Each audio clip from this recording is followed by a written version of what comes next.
As I grew older, they were starting to get out of control. I didn't understand. It left me confused and angry at everyone, at the world, and mostly at God, exactly where it all started. Always asking why He let these horrible things happen to me. 40 plus years, the darkness got worse and the anger deeper due to more horrific things done to me by people and a God that says I love you. Death and the destruction by others and myself became my normal. Nothing ever changed no matter what I did. What I believe was the lowest point in my life, I got sick, and knowing there was no light at the end of my tunnel, I was hoping that the cold weather would take me in my sleep. No one wants to put up with me, and no one would miss me. I had nothing left to give, and nothing I trusted to receive. I looked around to see my world coming up on 50. I had nothing, no one, and was empty inside. Just totally done. Done with this ride. Started to have my talk with God. Something happened, and the talk didn't end like it had before. It was just quiet. This was when I gave control of my life to the Lord. In the morning, I looked around with a smile and was thankful to be alive just one more day. I knew in that moment I was missing God, and I needed Him now and forever. I couldn't do it alone anymore. My morning routine started, and so did divine intervention. First housing, then got hooked up with people and agencies to put my pieces back together. My puzzle was starting to have a picture. There was hope. I could see a flickering of light. The Alano Club got me to go downstairs to a meeting where they've put a book together all about having a strong relationship with God, which took me back to remembering feelings of being happy and alive. Another big life change. It got me to revisit thoughts of church again after 30 plus years of turning my back and running away. A fine lady suggested a soft approach to going to church. She called it Celebrate Recovery, which in turn led me upstairs to Sunday church. I haven't looked back since. I knew then this was what I was missing. I longed for going back to where I belong. Today I'm at the greatest milestone of my life, sealing the deal on being in God's family. I'm ever so grateful to see the light shine in my life. God is great.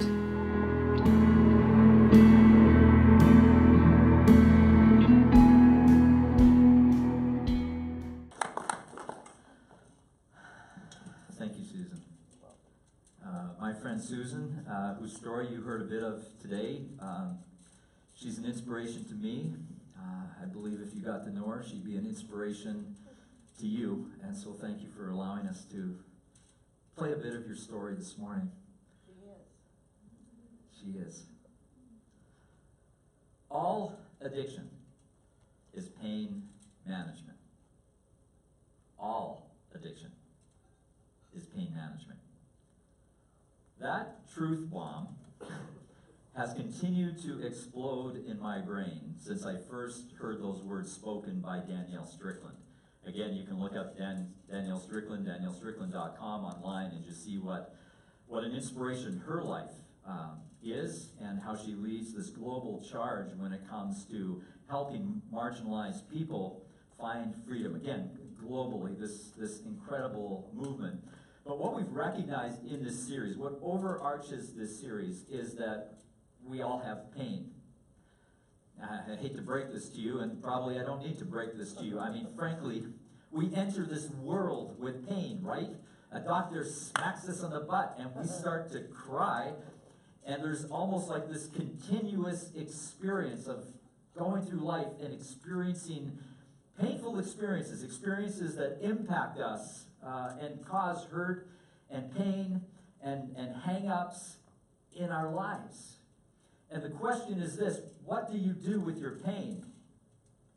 How do you manage the pain that is a part of your life? Because we all have pain. And what we realize is that when we try to manage our pain, is that our pain can lead us into all kinds of different directions. It can lead us down all kinds of different paths. And as you look into pain management in people's lives, what you see is that one of the primary paths actually takes expression in what we call addictions. And we go, well, I'm familiar with what AA calls real addictions, right? Alcohol, drugs, gambling, sex, you name it, all of these different real addictions. We could say hard addictions. But friends, just as significantly, because we may say, well, yeah, that's alcohol, that's drugs, that's sex, that's gambling, just as significantly the impact of what are termed culturally acceptable addictions. Culturally acceptable, aka spider solitaire. I'm glad you laughed at that.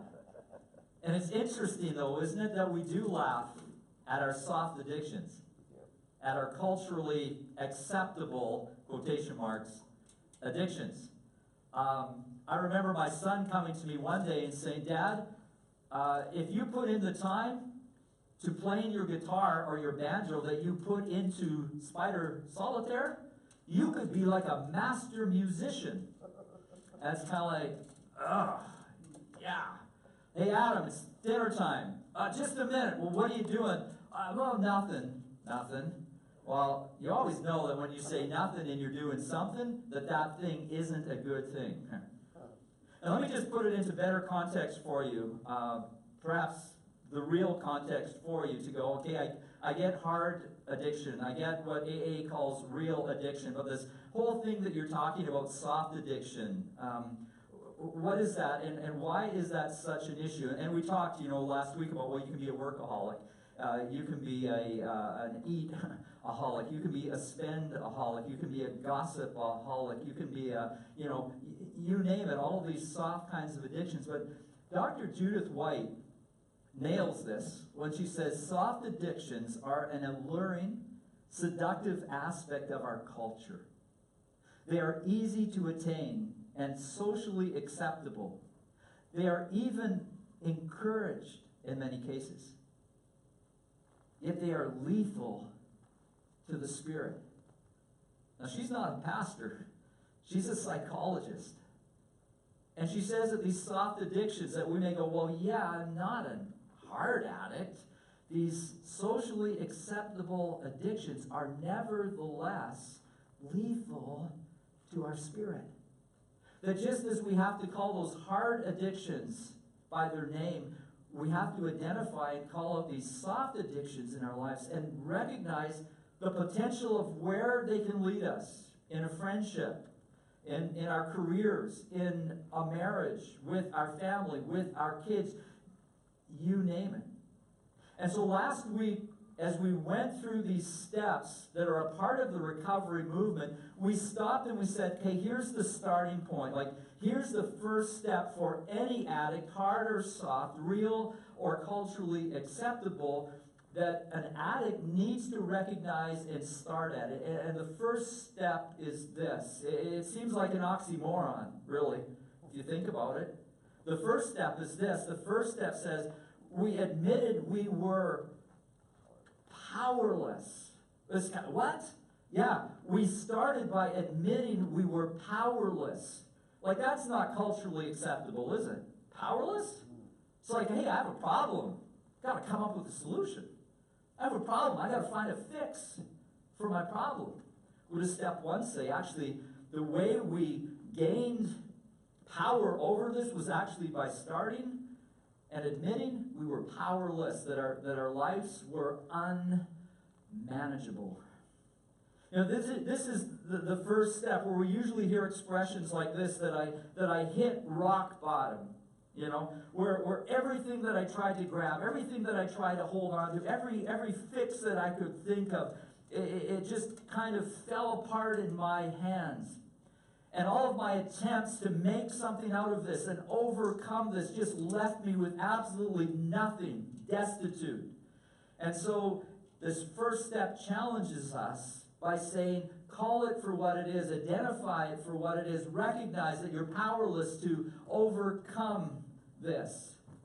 And again, I think we need to be honest and go, this doesn't make sense. Like, you want me to do what?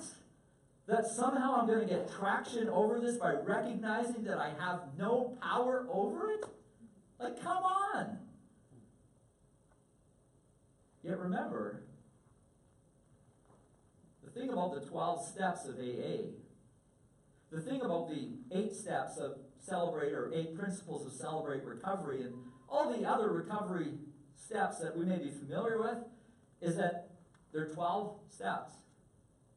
They're 8 steps, not one step. It's not like here's one magic cure. It's like, no, there's 12 steps. There's 8 principles that we take, and one of the inspiring points, and I will say specifically of AA, is to read the stories of people who get this traction over the addiction that seems hopeless and has seemed hopeless in their lives, by recognizing story after story. Turn to the big book of AA, and you'll see the story after story after story of going, you know what? Step 1, it's actually based in step 2. Step 1 is rooted in step 2. The hope of step 1 is actually in step 2. Now, what do I mean by that? Well, just take a look at the affirmation that's made in the big book of AA. The story that's repeated in people's lives over and over again, because it goes like this. The great fact is just this, and nothing less, that we have had deep and effective spiritual experiences which have revolutionized our whole attitude toward life, toward our fellow, and toward God's universe. The central fact of our lives today is the absolute certainty that our Creator has entered into our hearts and lives in a way which is indeed miraculous. He has commenced to accomplish those things for us which we could never do by ourselves. Now that comes not from the Bible. You're going, oh, Bible. It comes from the big book of AA. It is the experience that's played out in the lives of people who are courageous and brave enough to go, this is my addiction, and I'm powerless over it. And I just want to hit pause here for a moment, because the pause is this. That truth applies to the real addict, as the book of AA says. You know, alcohol, drugs, sex, gambling, you fill in the hard, the real addict. But because all addiction is pain management, reverse engineer it, pain management leads so many of us into our addictions, that this is true of all of us. That this is true for all of us. And so as we turn to the second step this morning, a step that I'm going to communicate in the words of Celebrate Recovery, very related to the second step of AA, but this second step, it goes like this. Earnestly believe that God exists, in the words of AA, higher power. That I matter to Him. I matter to Him. And that He has the power to help me recover. Notice, He has the power to help me to recover.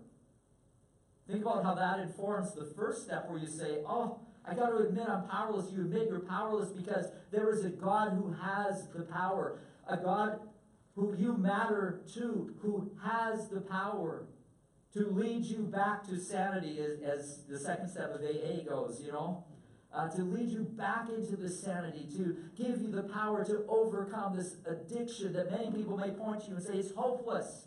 You're beyond hope. Yes, except for the power of this great God who delights to lend you His power, to give you His power. Now, I realize this morning that as soon as we come to that statement, as soon as we come to the second step, we go, well, isn't this impossible for a lot of us? Well, step 1, to say that I'm powerless, like that almost seems impossible. Step 2 almost seems like it's impossible. Like you're asking me to believe in God. Isn't that what you're saying? To trust in God? To say that my life matters to God? Look at my life. How can my life matter to God? That's what a lot of us say. And you may be here this morning and you go, well, I'm agnostic. I'm atheist. I'm skeptical. I've had a bad church experience. And any one of those positions may make us look at this statement this morning, the second step, and go, you're not going to convince me to take this second step. I don't believe that. I get that. I mean, at least I get that in my own life. Because isn't it true, on one level, for those of us who have attended church, maybe especially those of you that have spent much of your life in church, that you don't have to go very long before you get cynical. You don't have to go very far before you have, what we often call a bad church experience. That bad church experience, it starts to color everything that we believe about God and everything we believe about faith. But I also get the perspective of going, God? I mean, for me, it wasn't until I was in university that God even showed up on my radar, that I became aware of God. He may be, I believe he was aware of me. I believe I was on God's radar, but it wasn't until I got into university that God even appeared on my radar. He was nowhere on my radar growing up. I mean, by the time I was in my teens, I was cynical, I was jaded. My hope was in animals. It was in evolution. It was on my pathway to become a veterinarian. I mean, that was my hope in life. And for those of you that aren't familiar with my story this morning, I was in university in a work term in the Kootenays one summer. And I was challenged by this family who said, Adam, you are so judgmental and cynical about Christianity and Jesus, and you've never been to church, which was true, and you've never investigated Jesus for yourself. Now, maybe you feel like I do. Because at that point in my life, it's like, oh, why bother? I mean, isn't Christianity, isn't religion to blame for so many of the atrocities in the world? I mean, come on, I took history through high school. I endured history. I was a science student, so I endured history. And all these crusades and religious persecution, and come on, it's Canada. Residential schools. It's like my list was pretty long. But one of the things that I really cared about, like one of my values as a science student, was intellectual integrity, intellectual honesty. And so when my friends challenged me, I went, okay, I'm going to investigate Jesus. Church was kind of like, but I'm going to investigate Jesus.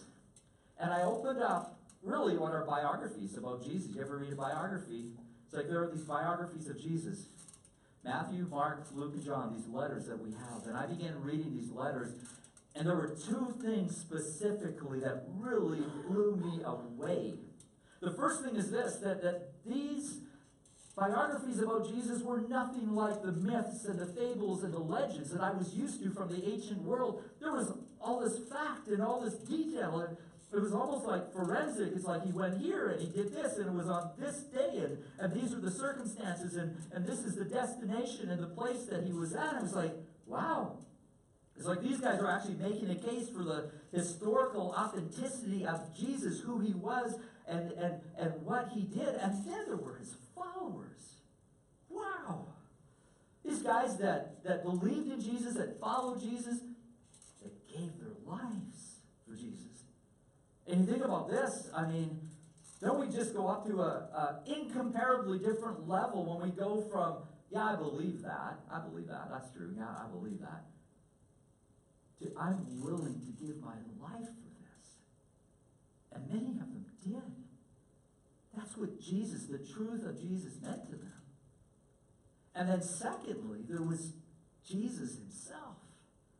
And I was just like, what do I say about Jesus? Like, Jesus just blew out all of the categories that I had for experience and for people ever that I was exposed to. It's just like Jesus was unique and apart on his own. And you listen to the words, you see the actions, you observe the actions of Jesus, and you go, there is a consistency about Jesus in his love and his sacrifice and his truth that I can't even find anyone else to compare him to. It just blew out every frame of reference. Jesus just blew out every frame of reference that I had. And so I came to this place in my life of reading through these biographies of Jesus, Matthew, Mark, Luke, and John. And then, oddly enough, listening to a guy on the radio, which is like, what is that? listening to this guy on the radio, and he talked about this passage from the letter of John that says, "For God so loved." Like, what? God loved? God loved the world, that he gave his one and only Son, that whoever believes in him shall not perish, but have eternal life. I went, I believe. I believe in you, Jesus.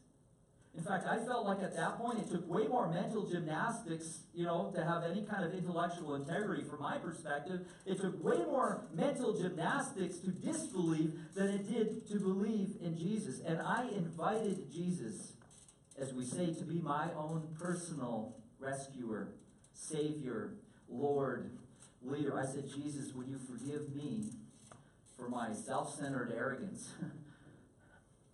Because I believe in you. I believe in who you are. I believe in what you did, that you came into this world as God the Son, that you lived among us, that you died for us, that you rose again as the conquering hero over death and sin and the grave, like boom. I take care of all of that. And so I bought into the person of Jesus. The death of Jesus, the life of Jesus, the resurrection of Jesus, this personal relationship that Jesus invited me into. Not some religious mumbo-jumbo, not just there, I'm going to believe in this religion, but Jesus is God himself, who invites me to know him and know that I matter to him, as every person in this world matters to him. And when I got up the next morning, it was absolutely unbelievable, because it was like my entire world had shifted. It was like this world quake occurred in my life. And I know it's not the way, the same way for everybody, but when I got up the next morning and I went for a run, it was a beautiful, beautiful bluebird day. It was just, sun was shining, sky was blue without a cloud, and the sun had never shone brighter. It's like I saw it in a brand new way. The colors around me, the flowers, the grass, the sky were so vivid. It was like HD before we even talked about HD. It was so amazing. And most of all, there was this experience that I just felt like this weight. And if you had asked me at that time, Adam, is life heavy? Do you feel this way? What are you talking about? I don't weight. But hey, once that weight was gone, I knew that I was carrying a weight. Because as we say, it's just like it was gone off my shoulders. It's like my experience of life was suddenly radically different. Because maybe most of all, I knew that I wasn't alone. And this incredibly complex and sometimes painful thing called life wasn't something that I had to conquer on my own. Especially in those really honest moments when I would have said, probably only to myself, I really suck at this. But what do I do? I just fake it and hope one day you'll make it. Now maybe this morning, you're saying, a big whoop. Hey, you have this experience with God. Good for you. That's great. But in spite of how cynical we can get, and we can get cynical, in spite of our bad church experience, Jesus is who Jesus is. And too often we settle for a caricature, like a cartoon of Jesus. Too often we settle for somebody else's spin about Jesus. Too often we confuse our bad experience with Jesus. The fact is that Jesus is still in the work of restoring people's lives and giving all of us in recovery, the recovery that we experience in life because of the pain we desperately try to manage, hope and life and strength and promise. Don't reject Jesus because you had a bad experience. Or because you think he's just not going to fit into your worldview. If you investigate Jesus, I think you'll be really incredibly, wonderfully surprised. I think it's just so profound when we think about that all addiction is pain management. That step 2, and the promise and the hope and the power that this God who cares for us longs to lend to us, that this second step is actually based in the words of Jesus. And you can do the research yourself, and you can see that step 2 literally comes out of what we call the Beatitudes, these words that Jesus shares about what life is really like, kind of pull back the curtain and see what it really is. And Jesus makes this statement that is all about the truth of step 2, where he says this, get a load of this. Blessed are, literally, happy are those who mourn. It kind of seems like an oxymoron, doesn't it? Like, happy are those who mourn? How do I even figure that out? But notice what he says. Jesus says, happy are those who mourn, for they will be what? They will be comforted. They will be comforted. Like, make no mistake about it. In Jesus' day, and I think if we're honest with ourselves today, the Beatitudes are Jesus dropping the mic. Right? This is Jesus' mic drop, where he gives these incredible truth bombs that really are radically different than so much of how we try to engage life and manage the pain in our lives. I think we understand, like the crowds did back then, what Jesus is saying. I think the issue is more like we're not sure we like it. Jesus is saying that if you want comfort, if you want to experience this blessed, happy life, the path is through mourning. You need to go through mourning. You need to mourn to experience comfort. And in that mourning, Jesus is really shoving so much of life, all the pain management of life, that many people say that is often the sin of life. The pain of life and our means of coping with life, it often leads us into the sin of life that become those things that we try to grab a hold of desperately to make us feel better in the moment because we just don't know what else to do and where to go. And Jesus is saying you need to mourn that. And as you mourn it, as you see it for what it is, call it for what it is, mourn it for what it is, you will be comforted. And frankly, the concept, it's not that weird. You think about a funeral. Most of you, most of us, have had this experience where someone we deeply loved died. Maybe we experience a level of pain through their death that we've never experienced before. And the question is, what do we do with that pain? Where does that pain take us? And a lot of us in our loss, what do? We deny the pain. Maybe we even bury the pain. And yet we live in a culture where we're told that we don't like to mourn. We don't like to grieve. We don't do mourning and grieving well. And yet, ironically, at the same time, we're told, but people, there are these 8 steps, I think it's 8, that you need to go through to deal with the pain in your life, the loss in your life. They're not all sequential, but you nevertheless need to go through these steps of grief. And what happens when you don't go through the steps of grief? You carry around the pain. The pain stays with you. The pain starts to define you. Now, this is so true of all of life and how we manage our pain. This is such a recovery principle and a life principle that when we deny our pain, when we don't mourn our pain, allow our pain to take us to a place of recognizing it and that we're powerless to deal with it, our pain starts to define us. And there's really, when it comes down to it, there's two options in that moment. Really, when it comes down to it, there's two options. The one option is this. It's to recognize in our pain that there's Jesus. And that in Jesus, not just some kind of mantra that I use, not some kind of religious mumbo-jumbo, but the person of Jesus who invites us to encounter him and his strength and his love and his unfailing forgiveness, that we can turn to him, that we can flee to him, that we can go to him.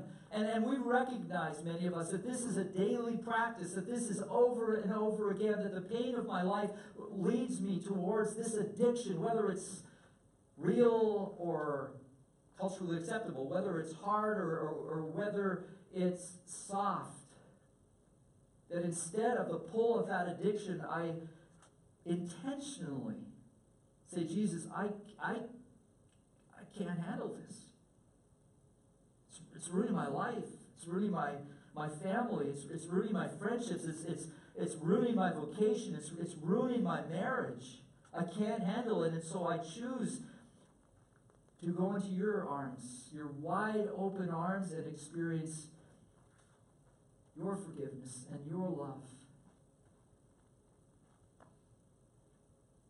But that's not true of all of us.